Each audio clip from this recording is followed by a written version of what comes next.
Alito. Alito. Osio. What's good with it, fam? Back at it again.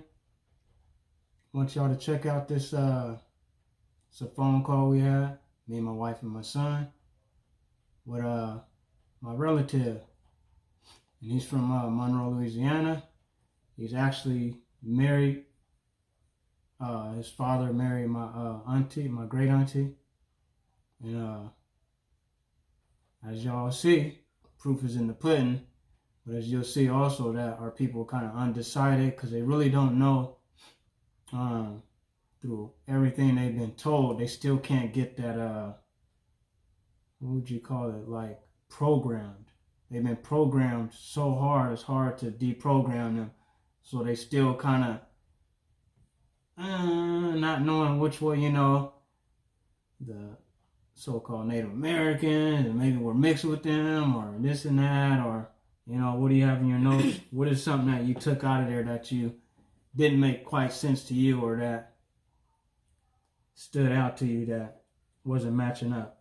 So the first one I got is, if they classify us or as an African American, then if we go over there and try to buy land, or somebody tried to move over there, if they're calling you African American, wouldn't you already be classified as a dual citizen? Why would you have to work to get it? So what he's talking about is, my relative was talking about he wanted to go over there and get citizenship. Mm-hmm. To become a dual citizen. And it's like, wouldn't you already have that? Right? And then he was saying some things that's, from the program and what our people have went through. So he's going through it and he's like looking for like, I want to find people that look like me. And it's like, bro, they all around you. Those people don't look like us. And he's a brother, he kind of has he reminds me of Opie Miha. He looked like the brother, he kind of looks like that brother. So, but you see what he said. Y'all see what he said, and you're going to hear it in the phone call. He says that his ancestors was Shatta and Blackfoot. Right? And then another one is, America is feeding the whole world, because relative was trying to say how Africa has a whole bunch of You just explain yours, and then I'll go into what he was saying. Yeah, well, America is feeding the whole world. And why would you say that? What was he saying? Because we have all the food, and he said Africa has like a lot of foods, and they supply us. But really, we supply the whole world. Did he say they supply us? Well, he said they have all the good food and something like that. Yeah, so he was basically saying that they have the stuff and not really looking at home. It's like it says that in the scriptures, don't covet, covetousness or envy what somebody else has. And that's what we tend to, because you don't know what you have. That's why it's telling you don't do that, because you don't even know the beautifulness that you have in front of you, and you looking at somebody else's culture for something else that you see, this fake beauty. And not saying that everybody else's culture ain't beautiful, but you look at home first. And what else? What else did you notice? We're going over the notes and stuff of what he noticed during the conversation. And then if we were really from Africa, why wouldn't they just deport us like they're trying to do to Hispanics? And that was the question that I brought to him. And he was saying that, because they need us and that we're commerce, and why would they need us? So it was what you see is our people is in contradictory, and they don't understand it or see it. Because why wouldn't the people that's already here, so-called Native Americans, or what, he would think, or other people would think, why wouldn't they be comers? But in his own words, he was also, which I was saying with the contradictory, because he was saying that we the best people, so-called Black Americans, everything that we do, everybody follows, even Africa. He was saying all this, right? So when you get that understanding, then we're the greatest and who the people are. right? Mm-hmm. And what else? And then my last one, if you're from the Americas, why would you try to move to another country when you don't have nothing to do with that country? And that's the thing, like, and I asked them, what is the price that you can put on your people, your family, your ancestors? What's the price you can put on them? Because you're putting a price on them if you're saying you want to get away from here and you want to move over to another place. It's like, okay, so you're so into the point of you want to go, you want to forget everything that they've done, everything that they've went through, this land that is theirs. You want to abandon that because of, you know, the pain and suffering that's going on here, or people are doing things backwards, they're bickering, killing each other. And, you know, I had a brother-in-law that just passed. My nephew's dad, playing out in the streets, Indians in the hood. And my mom had called me last night, her and my sister, they were crying. You know, and my mom's already got custody of her daughter, my sister's 2 daughters, and now she's going to have to get custody of her grandson. My daughter, my sister's son, and my brother-in-law, who, you know, playing around in these streets. You know, when you're in your 30s, this gang stuff was stuff we was doing when we was kids. We were just nomads, no dads, hanging around with each other from little groups and crews and stuff we had when we were younger. And then as the gangs grew, we started putting B's and C's and P's on things. So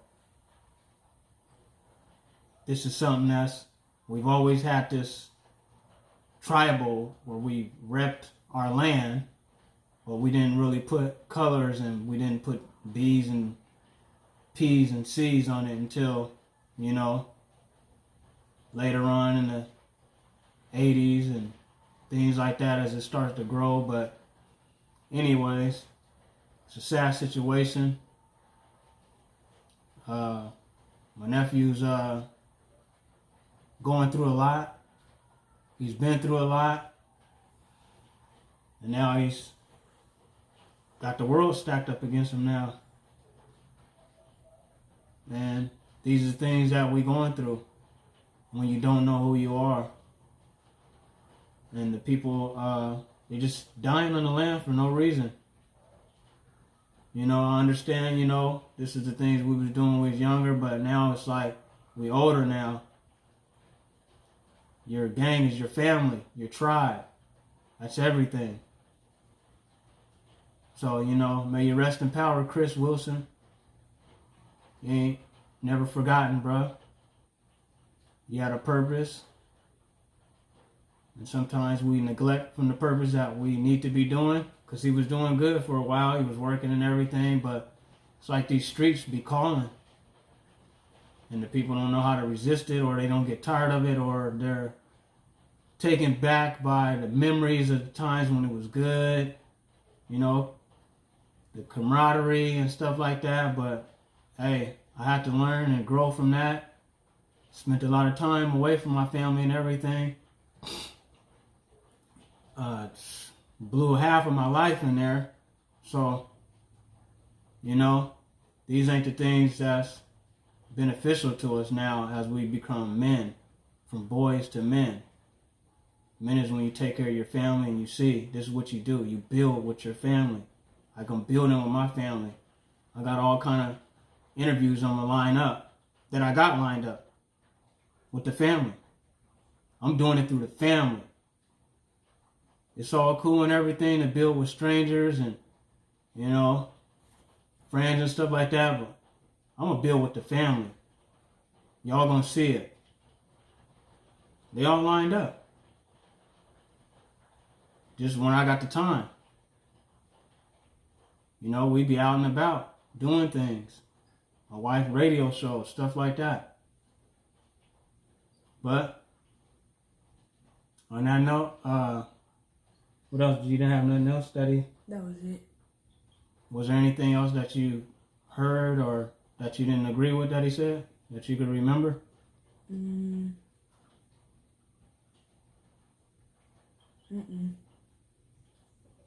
It's like I said, a lot of our people, just what you're hearing them say, they contradict themselves within their own words.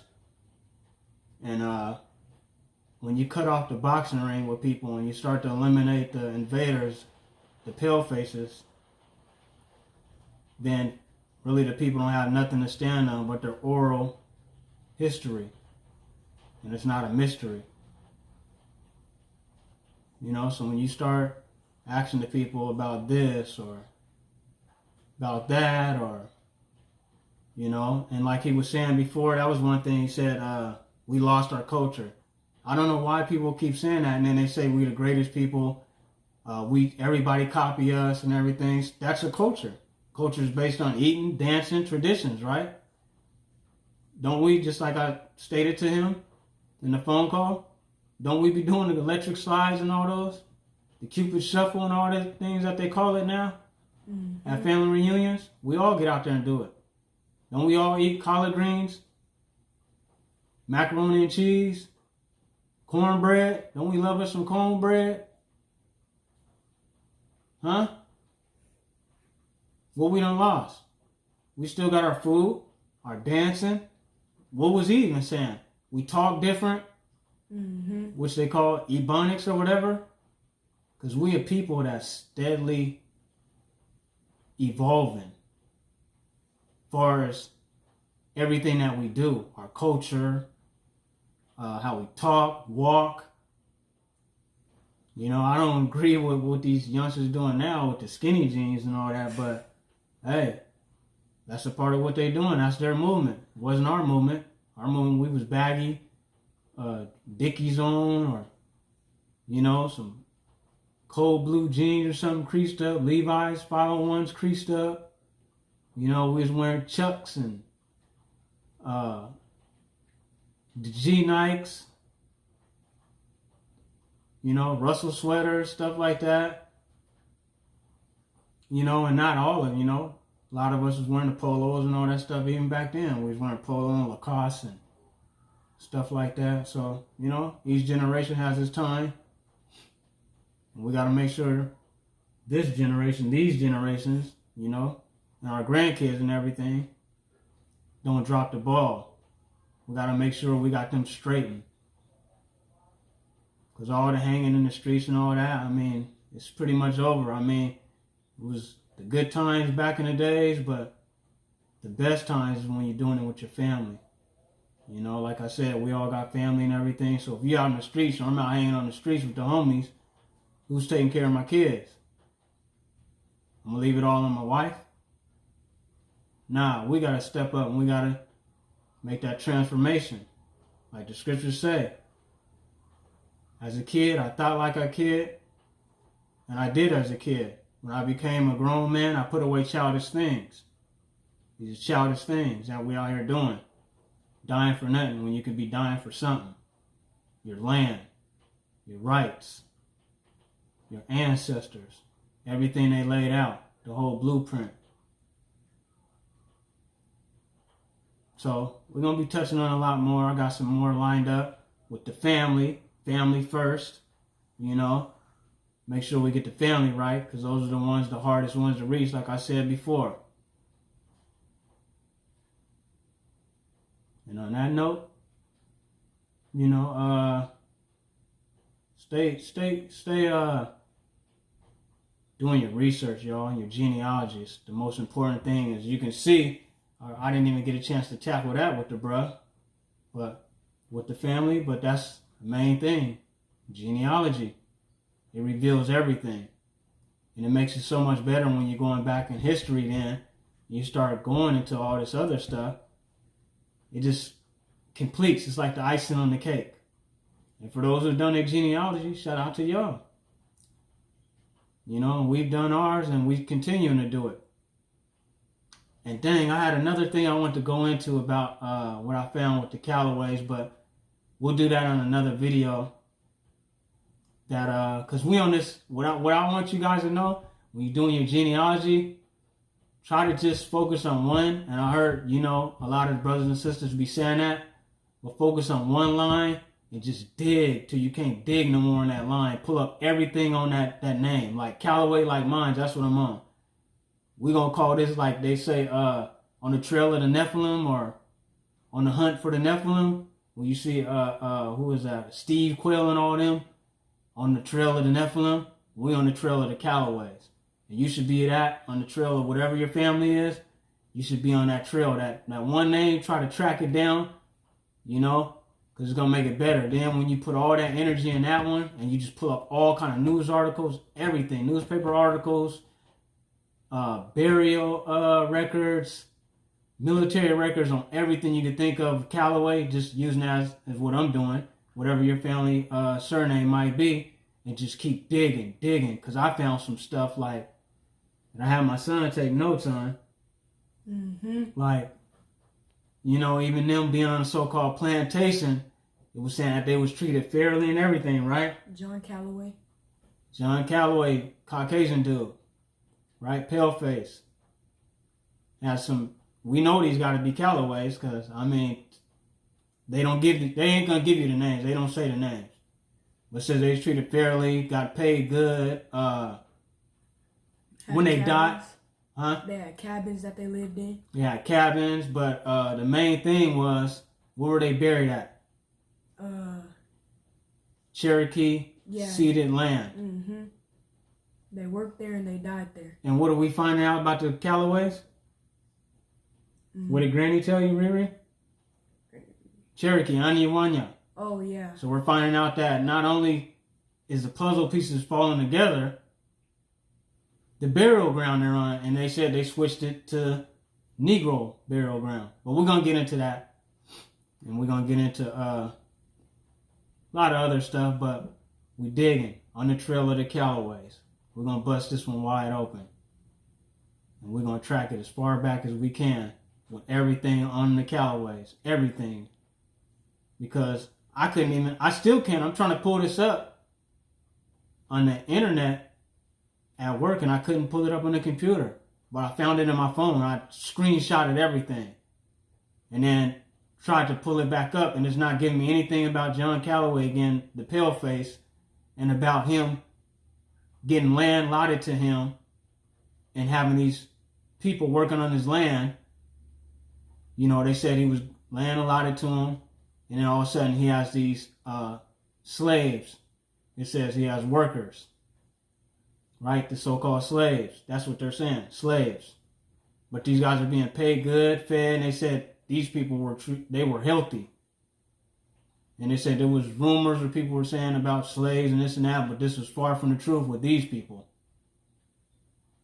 And they got buried on their land, and then they said there were so many of them getting buried from all areas around there, farmlands that was all around there, that they just started calling it Negro burial ground. And this is in, I want to say in Virginia. Might be Virginia. I think that's what it was.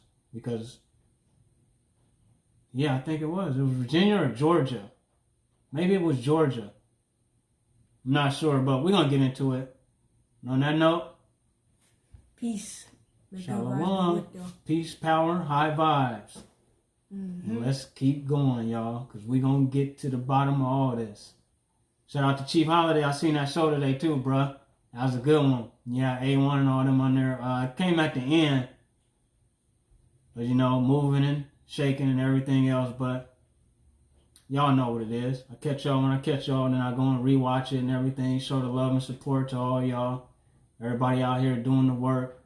Putting the good energy out there. No matter what, you know, we up against. Let's just let it do what it do. Let the chips fall where the chips fall.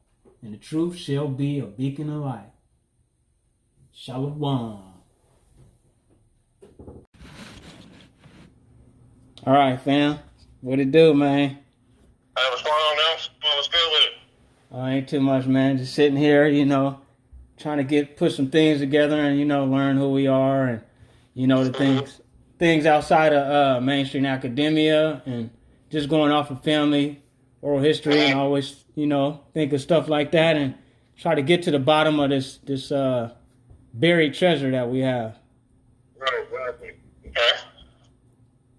Okay, so I don't know if you want to, say your name. You ain't got to say your name or anything like that, or The whole name. Oh, no, that's fine. My name is Richard. Born and raised in Monroe, Louisiana. I lived in Seattle, Washington for 18 years and Las Vegas, Nevada for another 3 years. I'm currently a full-time non-traditional student at Grambling State University, where I'm pursuing my degree in therapeutic recreation.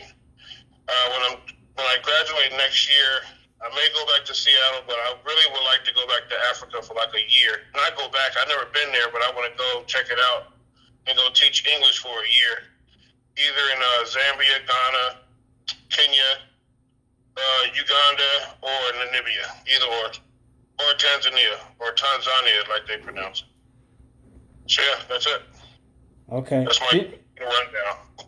Didn't you stay in Oakland for a minute too? Weren't you out there in Cal too?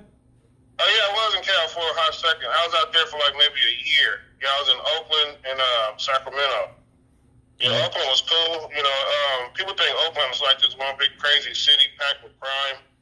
I mean, the guys there, they're crazy, but they're cool crazy, if I want to explain that. Basically, you mind your business, you're good.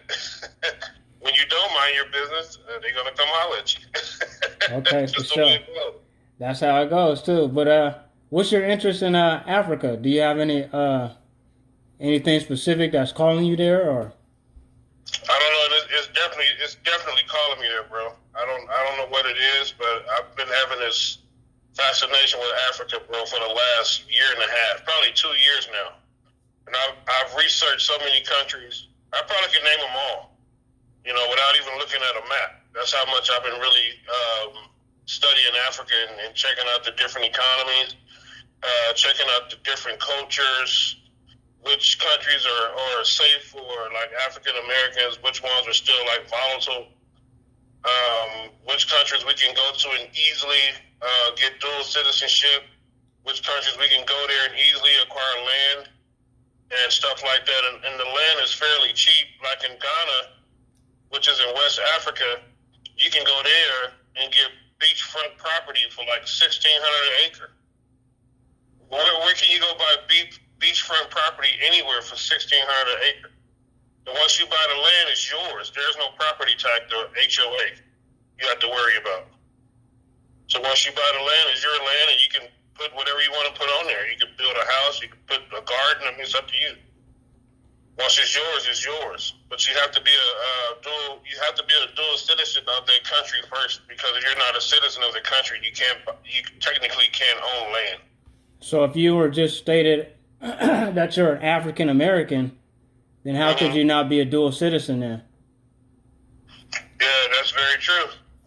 Technically, we should be, And I don't really like that term anyway. I just do it because it's PC, I guess. Just call me black. That's what I like to be called. So, but what about what comes with it? Like when you call yourself, what has been going on with the black people? Well, let's get back to the African American. Have you ever heard any oral tradition from any of your ancestors or your family members that you were African? Never. Basically, I've mentioned this before. My great-grandfather was Blackfoot Indian. And before he passed away when I was like 12 or 13, so I had a nice time to get to know him and talk to him and all that stuff. And my great-grandmother was Creole and Choctaw Indian. And you can tell they were Native American because of their hair. They didn't need a perm or anything. It just grew straight. If my great grandfather grew his hair out, it's just straight. And all his brothers some of his brothers had strong Native American features. But he had it, but he looked more black, but you could tell he was Native American as well. Okay, but that as far as all different tribes, like when you go into Gio Verrazano, when he describes the Indians, and they don't use the word Native American, that's like a commercial term, but it's like a newcomer. But when he describes the Indians, he says some of them have kinky hair, some of them have straight hair, some of them are short and chubby, and some of them are tall and handsomely built.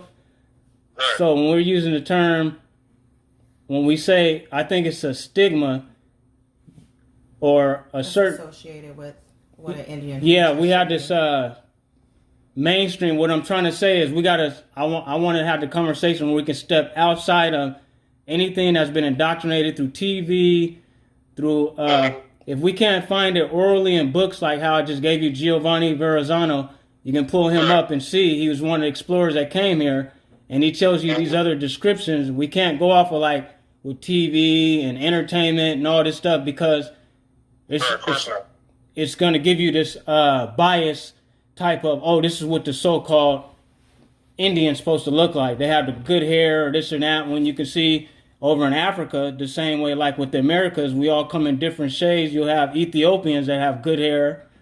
What's considered good hair? Considered good hair, yeah. And then you have some over there, you can go to West Africa that has kinky hair. So depending, and you can find some Ethiopians that do have kinky hair also too. Exactly. So I think it's a misnomer when we say that, oh, my person was Indian because of the hair. Because there's some of us that know that our people are Indians and they don't have that kind of hair. Right. Yeah, that's true. Yeah, that's very true. And what do you want? You want to ask something? Oh, it was off the lines. Hi, Richard. This is Tamika. This is off kind of with the same line. I was thinking about this the other day, and I don't know why this just popped in my head. I also think the Indian term, me personally, as I was thinking about this, as it popped in my head, the Indian term is used incorrectly. But my question to you, why do you think when Christopher Columbus allegedly came over here and thought he was an Indian? He thought he was an Indian? Yeah, that's why he called the people there Indians. Oh, I never heard this before. I didn't know he considered himself an Indian. I thought he was a Spaniard. No, not him. He considered the people. He said. He considered them Indians. Like he didn't think they were like native. Well, no, what he said was he was in India. As the legend goes, is that he thought he was in India. Okay. And then my question is, as I was thinking about this, why did he think he was in India? Because if you look at the Indians over in actually India, they're darker skinned. So that tells me when he pulled up to the coast, he's seen people that had the same skin color.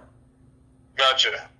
But usually, like what those guys are doing in India and all those other places, they're like doing a lot of trading, like getting spices and stuff that they didn't have in Spain. So that's basically why they would go to these different countries to like trade textiles and whatever, cash crops and spices and stuff. Yes. Well, back to what I was going to say, though, but about Christopher Columbus, he wouldn't have called this, she's going off of what, like, kind of like mainstream, too. Because when you go off the time frame and the timeline, Christopher Columbus wouldn't be calling it India because it only became India in the 1900s. Before that, it was called Hindustan. That's over there by the Turkestans and all that. Right, okay. So when you do that research, he couldn't say, I was going to India, because he knew exactly where he's coming. Because when you read into Christopher Columbus's memoirs, right? And I advise you to look into it. He talks about calling America the holy city of Jerusalem. And he said he came to fulfill a prophecy, that he had a vision to come here to seize the holy land of Jerusalem. So he thought America was Jerusalem? That's what he was calling this, the promised land, which we see that this fits the description of the promised land because it produces everything here as far as agriculture, food, and America will be what we would, some of us that's doing this research, consider the motherland, because you have 640 foods in Africa, and you can look this up. Right. And 40 of them are indigenous to Africa. 640 come from the Americas. So a motherland would be somebody that's feeding the whole world. And we see that America has been feeding the whole world. Through the trade system. It seems like Africa is feeding the whole world because everything is there. But Africa doesn't have agriculture, and they're still trying to, what they call it, tame the land, so to speak. So if Africa was the feeding everybody, how do they still have Africans, or they have commercials, or you can read it when they're talking about feeding Africa? That's more propaganda. The research I've been doing and the people I've met on my little journey of wanting to go to Africa, everything we see on, just like we were saying earlier, everything you see on television is a farce. Yeah, exactly. You know, it's a complete farce because those guys over there, depending on which country it is, those guys are actually living pretty well. And you're right. They have skyscrapers and paved roads. They have Old Navy and KFC and all this, the same things we have here. Yeah, they don't show you that part of Africa. They only show you the jacked up part because they don't want anyone to go there. But every time you look on there, it'd be a bunch of white people chilling in Africa on the beach somewhere. You're right, but what I was saying was, I also said reading. So not just looking. And then when I talk to people, because I talk to a lot of them, because a lot of them are coming to America, then so-called Black Americans going to Africa. And I asked them, why are you guys coming here? And this is the thing that I keep going across, is that they keep saying it's better over here. There's more opportunity. There's more food. They come to school to learn over here. They come to school. They come over here to learn. So I'm trying to figure out who's wrong and who's right. Because if it's fitting the narrative and they're saying that they're coming over here for the food and opportunities, and then we have on the other hand people saying that they already have food and everything over there, then which way are people to be led to believe?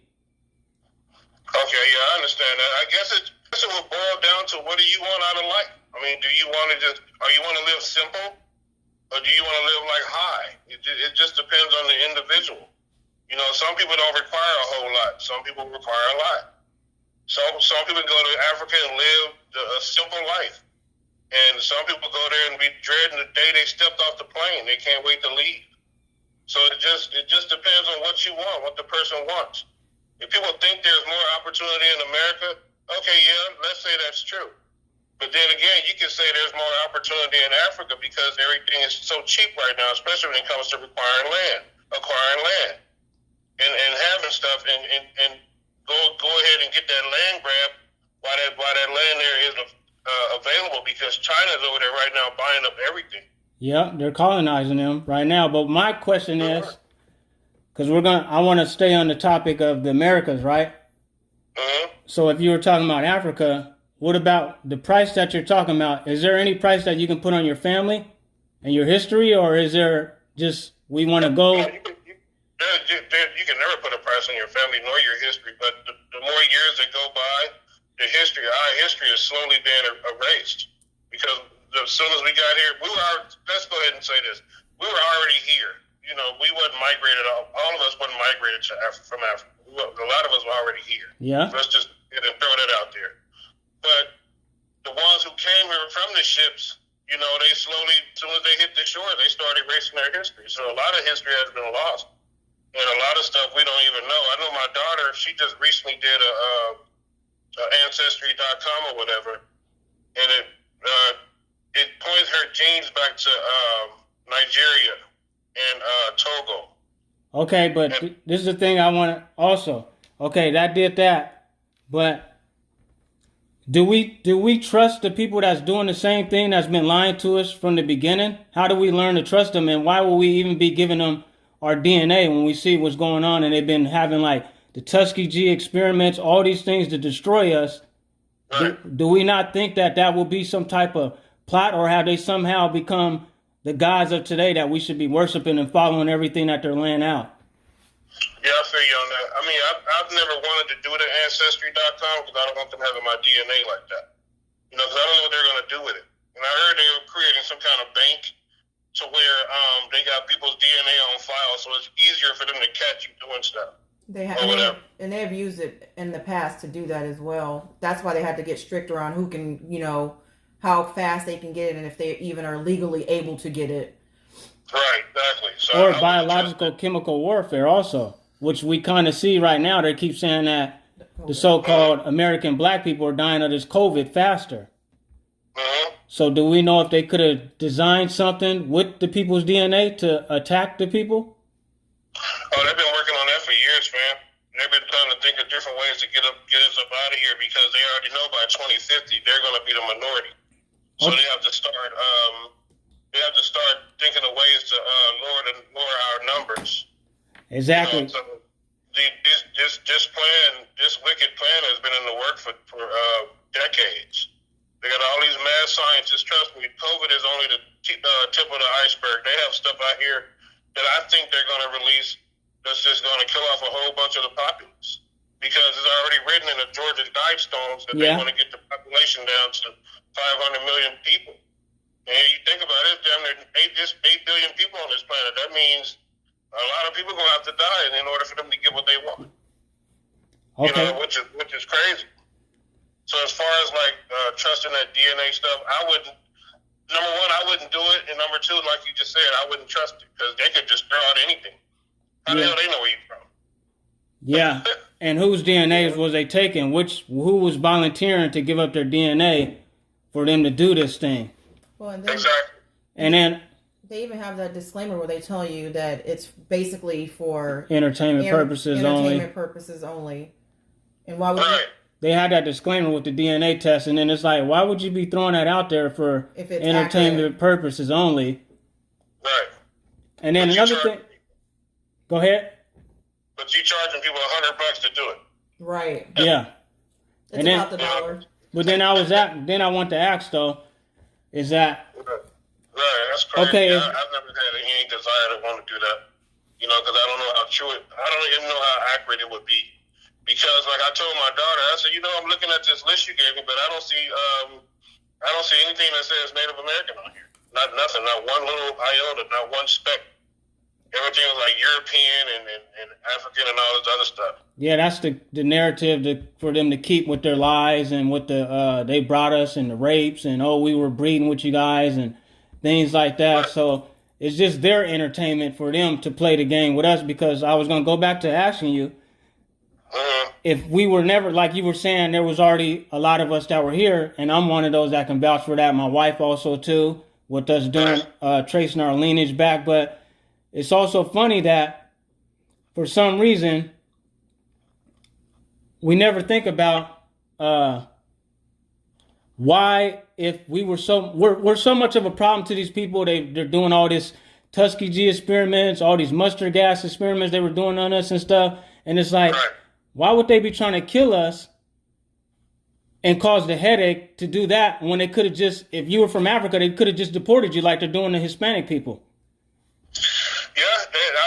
Me and my boys, we talk about that too, because we've caused a lot of trouble, right? We've caused a lot of riots and watch riots and burn down stuff. And the LA riots, we were doing it. They were doing it in Seattle. We were doing it. And the riots, you can look that up in the papers when Seattle, the Rodney King verdict in Seattle. So I'm trying to figure out, why wouldn't they deport us? Like, okay, we're done with them. The first thing we got to think of is, why would they bring a people over here to farm and everything that didn't know the land, and when they already had people so-called here that could do all that? Yeah, that's true. But when you look at it, it boils down to this: we were brought here as commodities. Not all of us, though, right? Not all of them. We can't say, because everybody's not in the same category. That's like saying we all went to prison. Not all of us. We can say that as like a people, but not all of us has went. No, I'm just saying. The black people in this country were bought here as a commodity, right? So now that we can no longer officially be slaves, quote unquote, they had to think of different ways to still make money off of us. And what better way to make money off of us through the industrial prison complex, charging us extra interest on loans that all the other nationalities don't have to pay that same interest, gerrymandering. But why would they go? This other stuff, because it's a business. That's why they're not going to deport us. No, but hold on, fam. Go back to Africa, crap. The minute we try to go back to Africa, they're going to come too, because they're too afraid that we're going to go start some kind of NBA without them, some kind of NFL without them. I'm just throwing out stuff like that, but they're so afraid that we're going to start our own stuff without them. So they can sit there and talk about go back to Africa and we don't want you here and all that crap. But at the end of the day, at the bottom line, it's all about money. But hold on, but why couldn't they make it off the same people because there's all kind of people that have, you have the Native Americans. Why couldn't they make the money off of them? Why is it, I don't think that it would be fair to say that they need us here to make money because they can continue to make money without us. Because the black people are so influential. You go to different Asian countries. You go to African countries. There are so many people that walk like, talk like, and dress like us. But hold on, right? But you said Africa, but no one's dressing like white people. No one's dressing like Asians. Hold on, fam. Hold on. So that's the thing. Yeah, everybody want to be black. But hold on, but you're talking about the Americans because I don't find nobody trying to copy the culture of the Africans. No, they don't. But everyone want to copy the black Americans' style. You're right. I'm trying to show that there's a difference between the people. Mm-hmm. Yeah, that's the thing. Paul Mooney said it best. Comedian Paul Mooney, he said everybody wants to be a nigga, but nobody wants to be a nigga. You know, you only want to be black when it's convenient to you, and when it comes inconvenient, you don't want to be black anymore. They want the legacy and not the struggle. That part, exactly. They want to be culture vultures, but when it comes down to it, they want to go back and they can go back and be white if they choose to.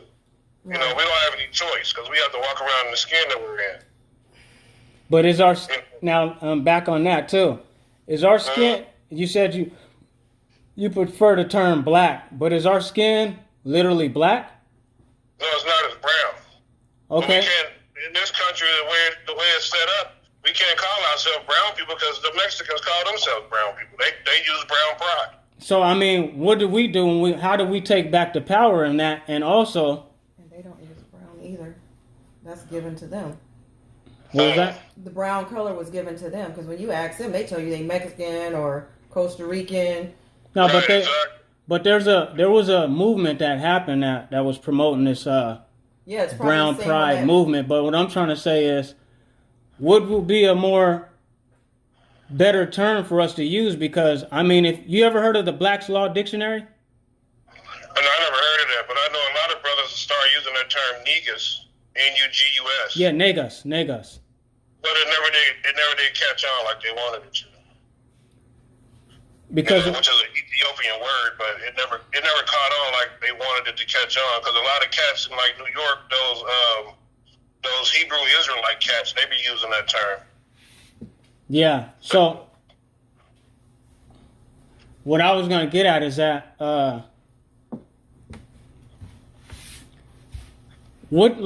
because when we look up the Black's Law Dictionary, right? Mm-hmm. And we look this up, the word black, it tells you that it has no standing in law. So literally we've been using this term, and they're not terms that we've put on ourselves. When do we start to put on our own terms? Because we've been going through this colored, Negro, all these other terms, and then we've gotten to this African American, all this stuff. When do we put on our own terms? Because when you look up the word black, right? Right. And I was telling you about the Black's Law Dictionary. I advise you to look into that so you can read that and understand that because it's a law dictionary. But then on top of that, when you look up the word in Spanish, it's negro. Negro, right? Negro, yeah. It's negro. And then you go back further into the Latin and it's necro, right? Mm-hmm. Right. Because Spanish derives from Latin. So when you go into there, you have necro. And you know what necro means? Dark. Nope. It means a state of death.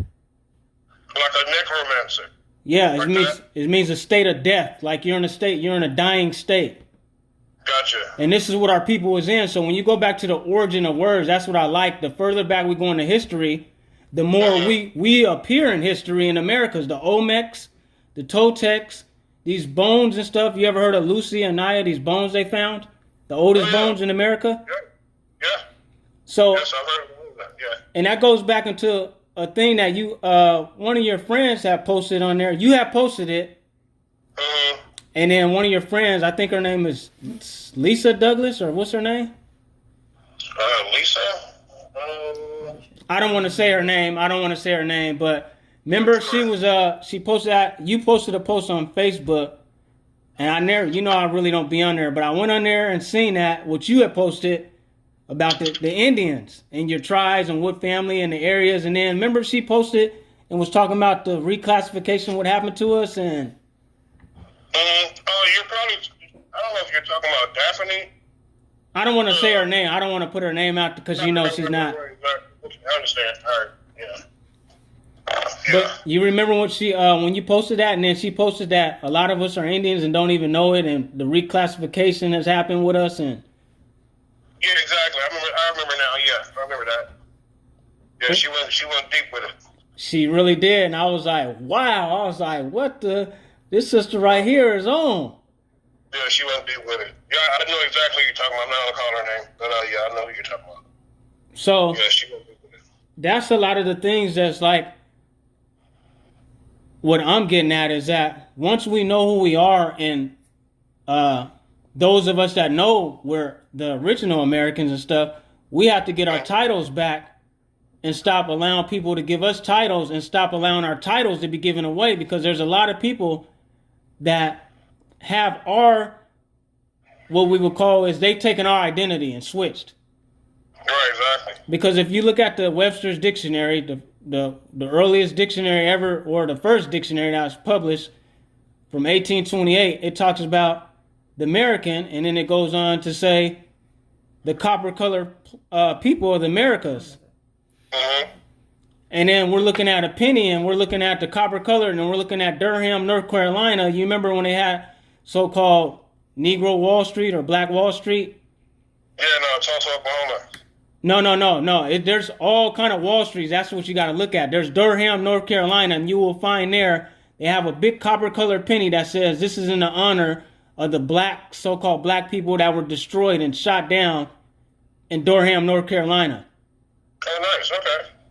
And then they got a big copper penny up there, and it's like, how are we not putting in 2 and 2 when it tells you the copper-colored race is found here in America, and they putting all these pennies and stuff that they're saying is us.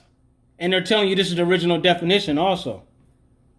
Okay, that's what's up. So I would advise you to look at that too. Look at not just the one that happened in Oklahoma, but look at, you can just pull up and say Black Wall Streets across the Americas, and you're going to find so many of them that went through this. And you're like, wow, well, I was only taught this. Well, I was only given this Oklahoma thing.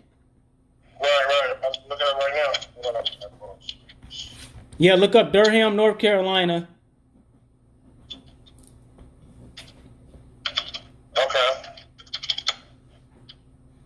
I'm still here. Okay, yeah. Okay, I'm just pulling it up now so I can check it out later. Okay. But on that, I just, because I got to, we got some things we got to do today. I just want to have this conversation, this build with you, bro. Fam, you fam, and we all from, just like you said, what part of Louisiana you from? Monroe. And what part of Louisiana is my family from? Our families? Monroe. And so we all had a similar thing. And then you say, what is your family? What's the oral tradition they giving you? Well, actually, when all the elders passed away, everybody is like kind of scattered. So, No, I mean what you had learned, what you had said earlier, what they told you. As far as like their lineage? Yeah. Yes, Native American. Yes. And what would we're talking about the nation. What nation? What tribe? Oh, Yeah, your tribes.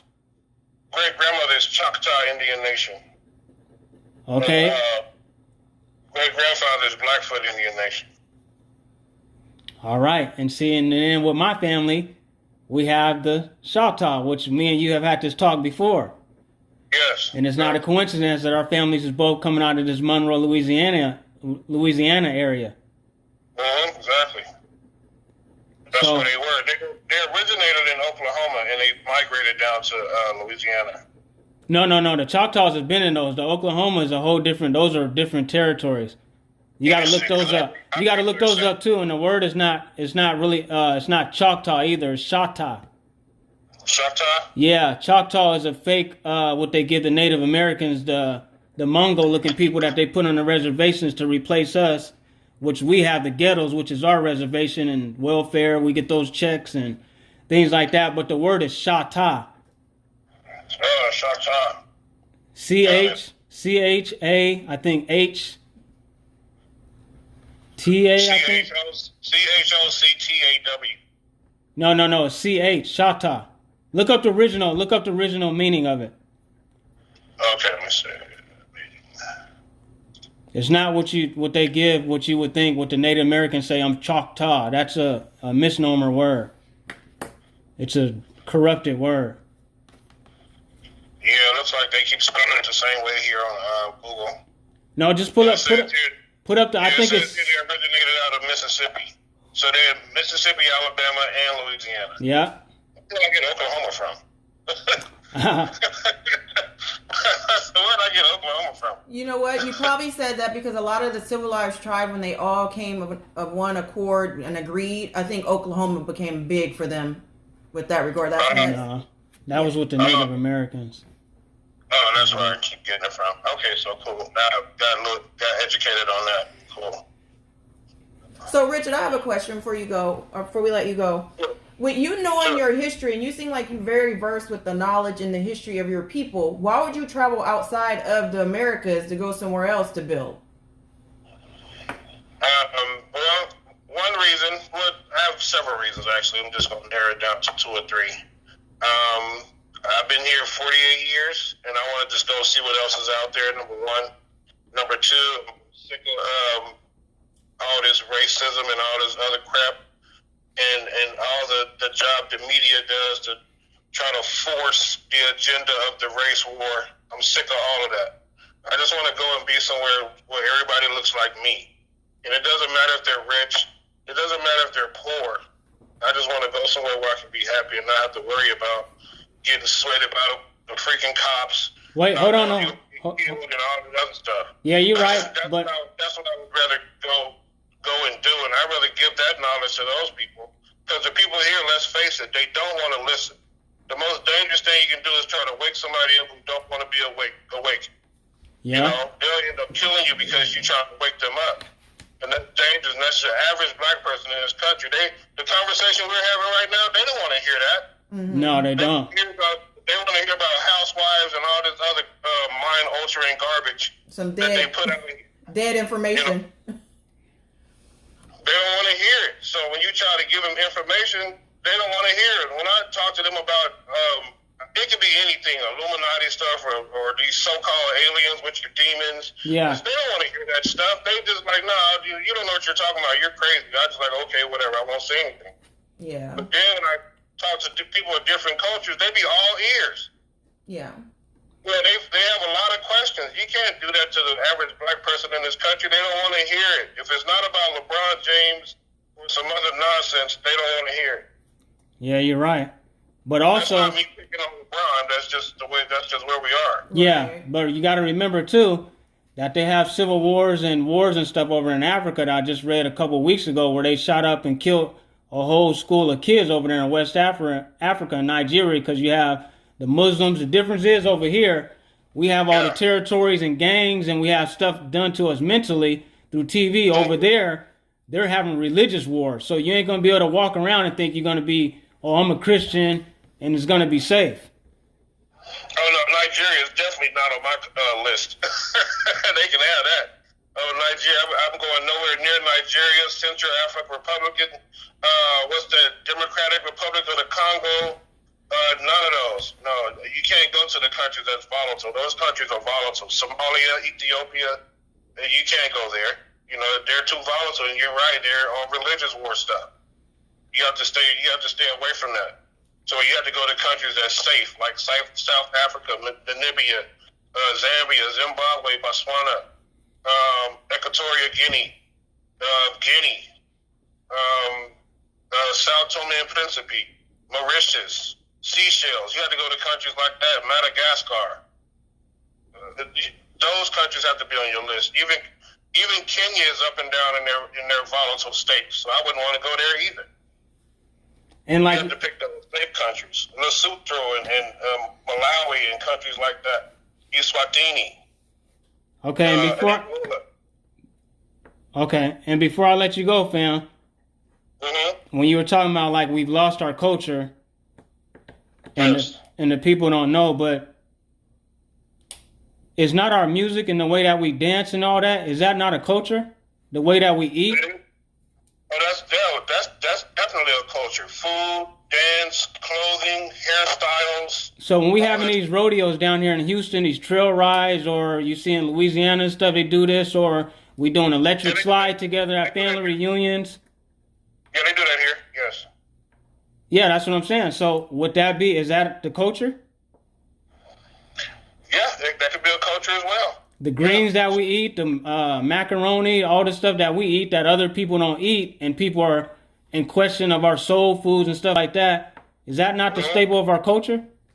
That's definitely a culture. Like I say, food, clothing, hairstyles, way you move, the way you speak, language. There's this thing called ebonics. Yeah, all that stuff is culture. Okay. Because no one else speaks like us. You know, we can have an entire conversation to someone from another country. They would have no idea what we're saying. Exactly. We're speaking English, but to them it sounds like gibberish. Yeah. Yeah. You know? So on that note, fam, I'm gonna say peace to you, peace and power, high vibes to you. We're gonna get out on this road real quick. Okay. Well, it's nice talking to you guys, man. I haven't talked to any of you guys in a long time, man. I know. You want to say anything to your? This is your cousin right here on the phone. You want to say anything to him, man? Hey, what's up, cousin? Hey, what's going on, brother? Nothing much. What's your name? O'Nay. What's your name? O'Nay. That's what's up. I wanted to get down to Houston and come check you guys out, man. Mm-hmm. Yeah, well, you know, fam, only time. Right away. Yeah, we usually What's be that? going down there. I planned on going down there too, so I want to see you down there also. Okay, no doubt. As soon as all this COVID nonsense. Yeah, you already know. Right, exactly. I know you can't have everybody in your house right now. You don't know where they've been. Yeah, they got us like kids. We on punishment right now. Right. Gotcha. All right, fam. Thanks for the conversation, man. I like to be enlightened and be educated on some cool stuff. Exactly. Me too as well, fam. You have a blessed one, man. Hey, you too, brother. All right, Tamika. Bye. Bye. I'm confused. Well, but you see how I was calling him a man. That's the way.